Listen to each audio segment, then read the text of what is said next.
My father's name was Percy, and he was very proud of that name. And in later years, he met a great lawyer here in town by the name of Percy Foreman, and they used to compare notes about growing up with the name Percy, and they said you had to be tough to grow up with a name like Percy. Your father teach you any of those songs? He taught me all those songs. It's a long way to Tipperary. Could you sing that for us? Yeah, it's a long way to Tipperary. It's a long way to go.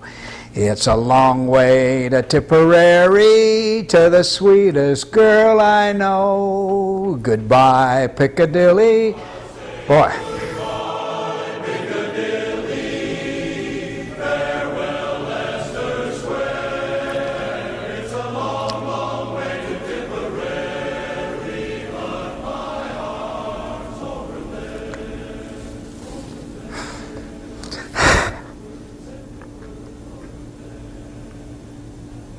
I miss my dad. What was I loved my Baba. He was just the coziest person. He used to love to hear me play the piano, and I would, at that age, I would do anything for money. So he used to have to pay me to play the piano. And he'd say, "Come on, Tina, I'll give you $20 if you play Clair de Lune." So I used to sit down and play Clair de Lune and then cash in, you know. We used to go visit him every Sunday, and we'd go there and have a Sunday lunch with him after church. And he, you know, had Armenian food for lunch, and Mr. and Mrs. Jamelian would cook the food. And we used to just go to that. It was such a special house, very cozy, even though it was huge. He loved the grandchildren. He would look at Stephanie and say, "Oh, you're so beautiful," and he bought her first car. I loved my Baba so much. I really did. He was a special man and a massive influence. Just to see someone do so much good in the world, to have that as an influence was just amazing.